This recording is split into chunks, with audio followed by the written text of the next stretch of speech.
Welcome to the World of Wrestling podcast. Here today to discuss about the WWE Smackdown April 11th, 2025 review. After this video, I will be uploading the Raw review from last night as well. We will cover both shows today. So strap in. It's going to be about an hour or two for me tonight to go ahead and give you guys all these both of these reviews. Smackdown. My thoughts on Smackdown this past Friday. Average show. Nothing really special happened on there. Randy Orton still without an opponent. We might find out this coming Friday whose opponent should be. It's looking more and more like Solo Sikoa based on what happened this past Friday and what happened at the end of the show. Cody Rhodes, he had a nice, decent segment. Unfortunately, there was no John Cena on the show, so he was basically talking to himself with no one to collaborate with in conversation. Good stuff right there. But apparently John Cena will be on SmackDown next Friday to sell this storyline. Hopefully we get The Rock appearing as well at the end of the show with John Cena and Cody Rhodes, getting some sort of idea as to why these two men are together. That's what I would assume is the next step, with it being the last episode before WrestleMania. I mean, at least that would make logical sense to me anyway. I mean, granted, we haven't done shit with linking these two characters together as to explaining as to why John Cena decided to join with The Rock. But hey, you know, it's WWE. They don't have to really try so hard. We make it pretty easy for them when we buy tickets that are over $10,000 a ticket for a WrestleMania show and getting over 50,000 people to show up at this fucking event. I'd like to really know where people got this kind of money to spend. Unless they're going into debt just so they can go see a WWE show live and in person. Let me tell you, folks, I went to a live show multiple times, at least 3 or 4 times. The last one at the Royal Rumble, sitting in the third row. I will be honest, it's not all that big of a deal if you don't go. It really isn't. Did I enjoy myself? Yeah.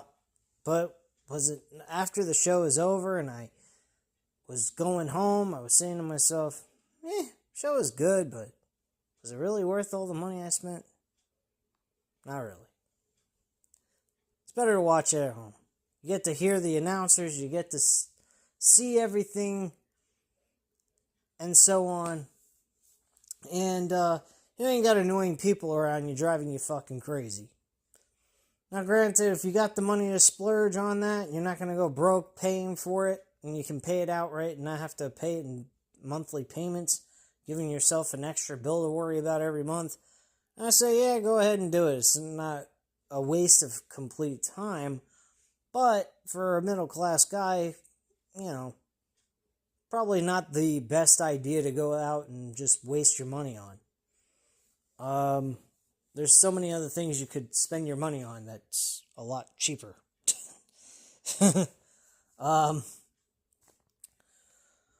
But yeah, this SmackDown show is average at best, if anything. Let's get into it. We kick-started the show with Randy Orton and Nick Aldis. So the general manager, Nick Aldis, is in the ring. He says, last week on SmackDown, we witnessed a lot of viral moments, but he's out here to discuss about one viral moment in particular. He says he has been instructed to maintain his professionalism, and he is a man of his word.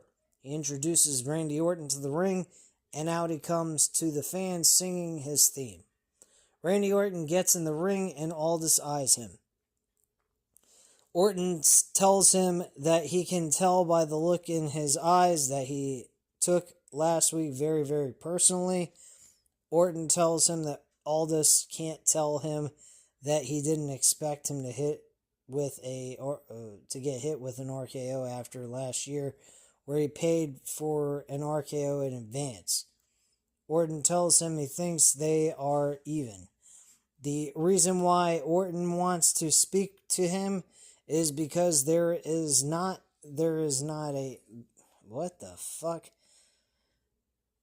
The reason why Orton wants to speak to him is because there is not a match on the table at WrestleMania 41 for him.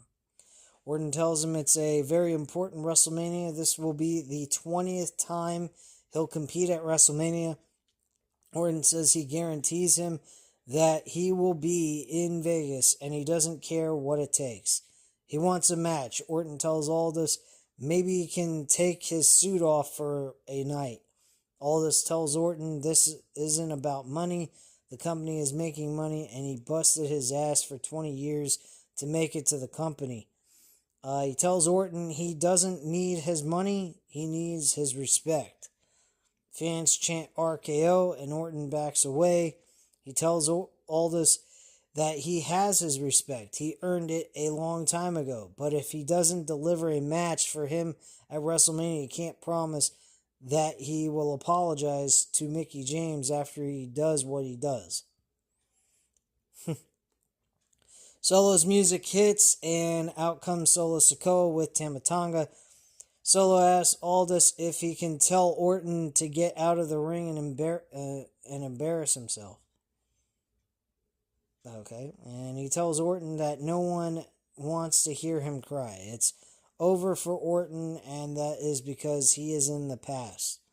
Next week, LA Knight is going to end up in the same boat as Orton in the past, because at WrestleMania, Samoan Werewolf Jacob Fatu is walking out as the new U.S. champion, and Orton will be sitting at home alone. Orton tells him that it is funny, but what is funnier is that they both have the balls to come out and interrupt him. He tells Solo that the voices in his head have been speaking to him for a few weeks, and he challenges them both to get in the ring.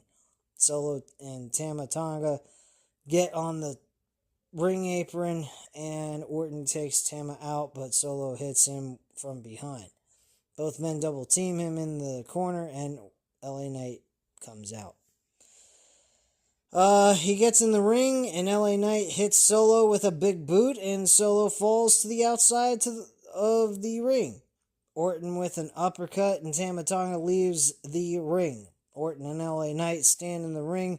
LA Knight tells them that he knows Orton did not get enough, and he did not get enough. Orton and him did not get enough. He challenges them both to a tag team match. Nick Aldis says he feels pretty good about that. Cut back and see the women's tag team champions Liv Morgan and Raquel Rodriguez walking backstage. So next we had Shayna Baszler, a women's tag team title match, number one contenders match in a gauntlet match. We had Lyra Valkyria and Bayley versus Shayna Baszler and Zoe Stark to kickstart this tournament. They got eliminated, Shayna Baszler and Zoe Stark. Then Maxine Dupree and Natalya get eliminated. Kaden Carter and Kana Chance get eliminated. And then B-Fab and Mitchin gets eliminated. Then we come down to Piper Niven and Alba Fire, going up against Lyra Valkyria and Bayley. This was very obvious that this was going to happen. These two are going to, of course, win the matchup and walk away victorious, crowning them as number one contenders. Now, don't be surprised that Liv Morgan and Raquel Rodriguez actually lose the tag team titles. And I'll tell you why. There's a story they could build around with Lyra Valkyria and Bayley. One being the fact that there was a little bit of a disliking towards one another at the end of the match. Bayley mostly just upset that she lost, and she was mad about it. And you could build off this throughout the entire spring and summer leading into like SummerSlam, and then you have these two go at it at SummerSlam itself over the IC championship, and you could have Bayley turn heel and win the IC title from Valkyria.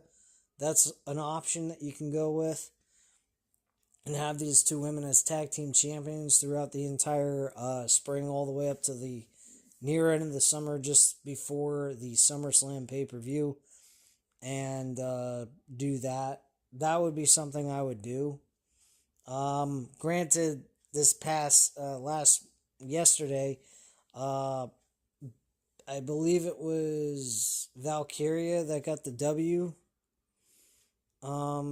For against, I believe, Liv Morgan. So there could be a possibility Liv Morgan and Raquel Rodriguez retain the tag team titles, but still at the same time, we're talking about a situation where you could build long term with these two women as tag team champions, build a friendship with them, eventually break them apart, making Bayley turn heel on Valkyria, and then having Bayley become the IC champion.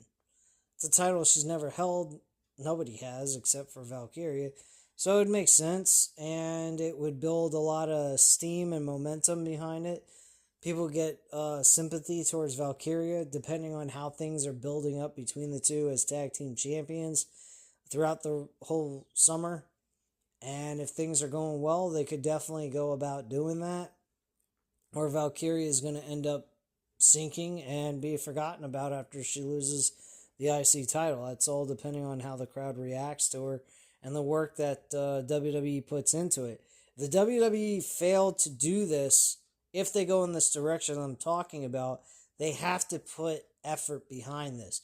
If they don't put effort behind the Valkyria Bayley storyline as tag team champions and really make them one of the centerpieces of the women's division on Raw, and do their best to get Valkyria over with the crowd, and it doesn't work, then at the end of the day, Valkyria is going to have to take a back seat and be forgotten about, because they're giving her all the tools that she needs to get over with this crowd, and if she's still getting the same responses she's getting now with being tagged with Bayley, and they're doing everything in their power to help them get over as tag team champions and building this friendship between the two, and there's no emotion from this crowd, then at the end of the day, Valkyria is going to be sinking at that point. So it depends on WWE's effort with Valkyria and Bayley as tag team champions. So if they go that route and they put effort and it still fails, then it's on Valkyria, not on the WWE creative. But WWE has to put the effort into it, which as of late they have not been doing a good job. Just my viewpoint on that. But I think there's a good story they could tell here between Valkyria and Bayley as tag team champions, and then them disintegrating after they lose the tag team titles. Liv Morgan and Raquel Rodriguez get into the ring and raise their championships in front of Bayley and Lyra. We cut to Wade and Joe Tessitore, who mentioned that there is a viral video that is going around involving Charlotte Flair and Tiffany Stratton. Joe mentions that both face disciplinary action. Joe mentions last week's segment involving Drew McIntyre and Damian Priest, and he announces that Drew McIntyre are going up against Damian Priest will be a street fight. Next, we had Drew McIntyre and Damian Priest coming out. Damian Priest is walking down to the ring and is attacked by McIntyre from behind. He slams Damian's head into the barricade, and out come WWE officials who break it up. Damian is being helped away to the back by WWE officials. Drew gets on the microphone wearing an eye patch, and he asks if we are beginning to see clearly now. Clearly where the rain is gone. Anyway. he says Drew McIntyre only tells the truth and every action is justified, including dropping Damian's stupid ass. Drew says Damian has benefited every time he was screwed until this week when he agreed to take takes when he agreed to see him face to face because he has one eye. And he agreed to a Sin City street fight at WrestleMania because he has one eye. But he is the man. He is a man. Drew says this match is 1 year in the making, and he will make sure that no one forgets Damian because he will give him a beating of a lifetime. He asks the crowd if they want to know a little secret. He removes the eye patch, says that his eye is 100% cleared, and at WrestleMania, Damian Priest is 100% screwed. I like that line. I thought that was pretty good. We then see Damian Priest coming back out and attack security and runs to the ring. Damian with a clothesline followed by a splash in the corner, and he clotheslines Drew to the outside of the ring. Damian slams Drew's head first into the ring steps. WWE officials tried to break it up, and Drew gauges Priest in the eyes, or gouges Priest in the eyes. Drew grabs the steel steps, and he hits Priest with them. Drew grabs Damian, and he lands a Future Shock DDT onto the steel steps. Drew rips the necklace from around Damian's neck and stands on top of the ring steps. And that's basically it. I think the match is going to be fun. I think it's going to be a very enjoyable street fight. Storyline wise, I mean, it's pretty simplistic, straight to the point.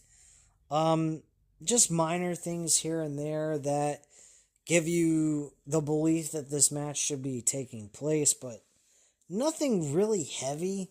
I mean, this could have been put on a B-level pay-per-view, honestly. It could have been put on Elimination Chamber.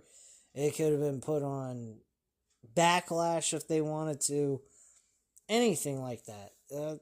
I mean, this, yeah, it works. It's fine. But it's not one of those top-tier matches that you're going to care for when this pay-per-view is said and done. Just saying. DIY and Pretty Deadly and Motor City Machine Guns are backstage. We cut to the back, and DIY are with Pretty Deadly. DIY are complaining that they got screwed last week. Pretty Deadly tells them that they are out of their minds, and since losing their titles, they have gone crazy. Pretty Deadly tell them that desperation is not a good look on DIY, and they tell them to trust no one.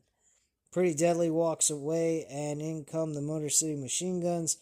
They tell DIY to keep thinking about last week because next week on Smackdown, they get a chance at the tag team titles.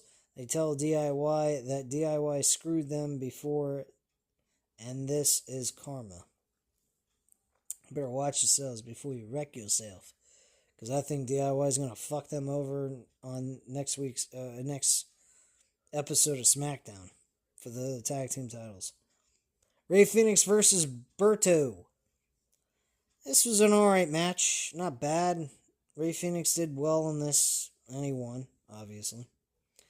Santos Escobar gets in the ring after the match and he helps Berto up. Escobar helps Phoenix up and he tells Berto to shake Rey's hand. Berto reluctantly shakes his hand and leaves the ring. Santos shakes Rey's hand as well and speaks to him leaving the ring. We cut back and Byron Saxton is with Roxanne Perez. Holy shit, Roxanne Perez is on a SmackDown show. I thought she was a Raw wrestler. Apparently, doesn't really matter. I don't know. She was on the Royal Rumble, she was in the Elimination Chamber, and then she was off television for about, I'd say, 4 weeks of television. She was off television. Whatever. It's fucking ridiculous. She says she's decided to speak with Nick Aldis as a runner-up at the Royal Rumble. She is ready to fight for the women's title at WrestleMania because Tiffany Stratton can't handle the pressure. In comes Tiffany, and she tells Perez that she can't talk about her. Perez tells her she hopes her actions won't cost her a match at WrestleMania. Aldis steps out of his office as both women are arguing.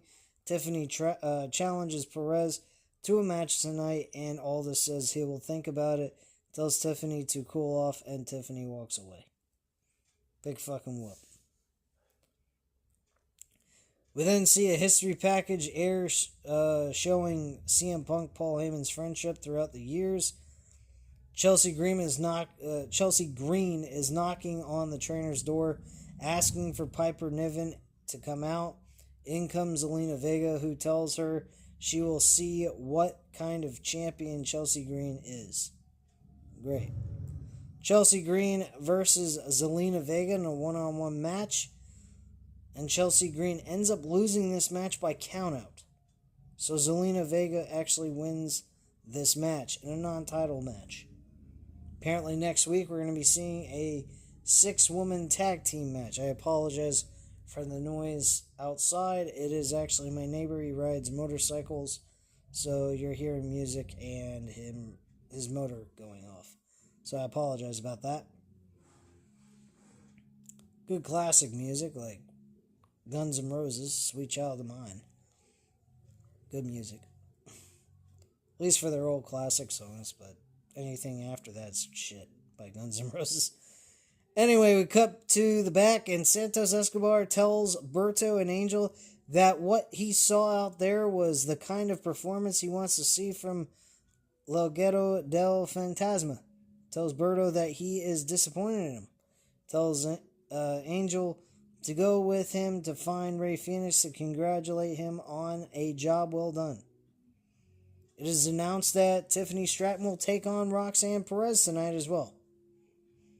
We cut back and we see Andrade speaking with Berto, tells him to keep his head up, but Berto tells him to mind his own business and kind of shrugs it off. Next, we had Naomi and Jade Cargill. We cut to Naomi telling Jade that she is a leech, scum, and an opportunist. So many words to describe Jade, but one word is a snake. Naomi tells Jade that once she got her out of the way, she got her rightful place as champion. She and Bianca's friendship grew, but now Bianca won't even speak to her. But she will get hers, and at WrestleMania, she advises Jade to proceed with caution. Camera fades and cuts to Jade, who tells Naomi that time has run out. She's not just angry, she's pissed. Naomi came at her because she thought she knew what was best for her, but she didn't. Naomi took her out because of her own insecurities. She tells Naomi that the glow is fading and Naomi is trying to stay relevant in any and every way. She tells her that is what this is all about. She is jealous that she came in with so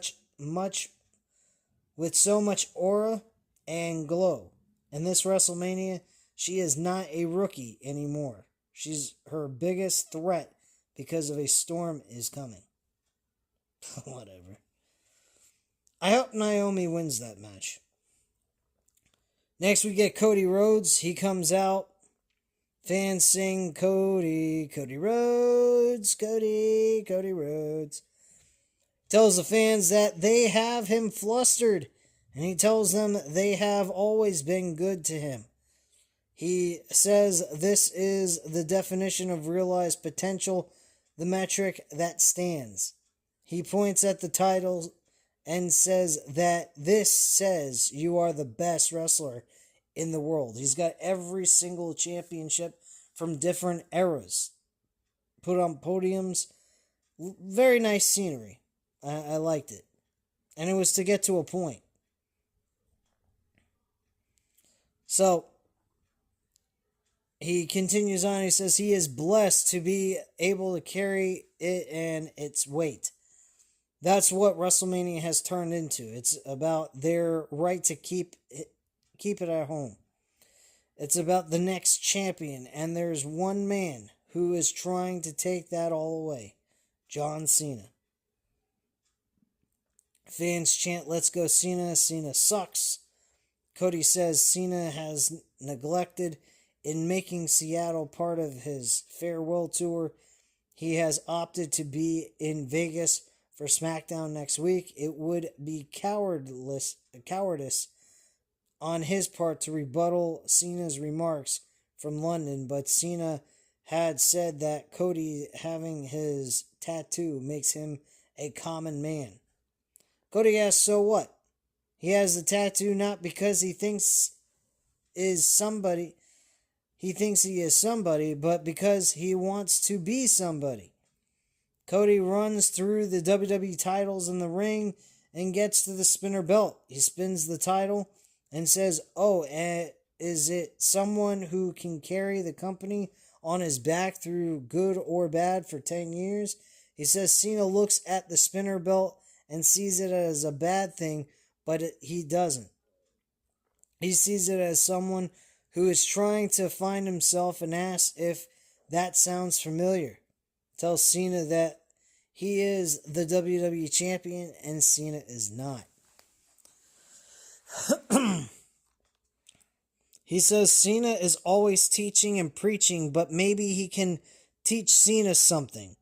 He says the fans are allowed to love somebody else. He calls himself the captain, but he is part of a roster that has CM Punk, Rhea Ripley, Randy Orton, Sami Zayn, and Liv Morgan, just to name a few, as well as others that he didn't name that carry this company. He says he will tell him the same thing he told Brock and Roman Reigns. He does his best work when his back is in a corner.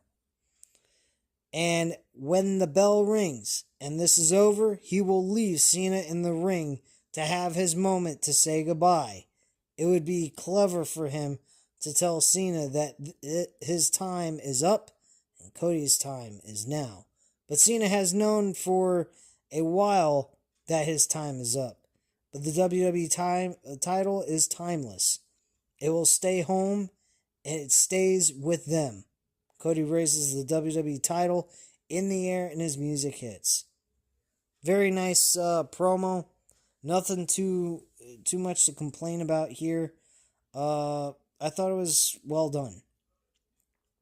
Street Profits, The Miz, and Carmelo Hayes backstage. Brian Saxon is with the Street Profits. They tell him they like the Motor City Machine Guns, but they don't have the tag team titles. Dawkins says they run this division. In come The Miz and Carmelo Hayes. They tell him that the Street Profits are running the division down. Miz tells them that the fact that those titles are not on WrestleMania's main card, it's a slap in the face for the previous champions. He's a 9-time tag team champion, and he wants to be a 10-time champion with Hayes. Both teams are face to face, and Hayes tells them they want the smoke. Wow. Like I could care less. Tiffany Stratton and Roxanne Perez. Obviously, Tiffany Stratton wins the match. There's no way she was going to lose. Charlotte Flair drags Tiffany to the outside of the ring after the match is over. She throws her into the barricade and over the announce table. Wade Barrett gets in Flair's face and breaks it up. Tells her she's going to get herself fired. Flair stands on the announce table with WWE officials surrounding her.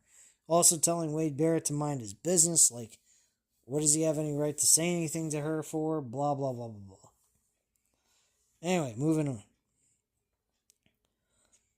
We get a rundown of what happened last Monday from last week's Raw with Punk and Paul Heyman and Seth Rollins, which was really good. And then this past yesterday for Monday Night Raw's segment with Roman Reigns, Seth Rollins, and CM Punk was fantastic. Last thing on this was the main event, Randy Orton, LA Knight in a tag team match against Solo Sikoa and Tama Tonga. Match ended with Randy Orton and Solo Sikoa kind of leaving the ringside area, battling it out through the crowd. LA Knight gets the W over Tama Tonga, and Jacob Fatu gets in the ring and gets some some advantage over LA Knight at the end of all this, leaving Randy Orton, or leaving LA Knight getting his ass kicked before the show went off the air, and that's what occurred. So that was basically the entire SmackDown episode. My thoughts on this. Fair show, not bad, but not great. The matches being hyped up for WrestleMania don't feel like WrestleMania hypes. These really do not feel like WrestleMania matches. They feel like regular, ordinary matches being booked for a B-level pay-per-view, honestly. The WWE Championship match would be booked at a high level if there was John Cena there every week along with Cody Rhodes. We'd be getting something out of that, but unfortunately we're not. And then we got the triple threat match between CM Punk and Seth Rollins, which should be fantastic. They did a great job on Monday Night Raw, which I'll go over that next after I'm done uploading this video. So at this time, guys, you know what to do. Hit the like button if you enjoyed this video. Hit the subscribe button if you're not already subscribed to the channel. And leave a comment down below. I'll definitely get back to you on that. Thank you guys very much for watching. And have a great night, guys. Bye.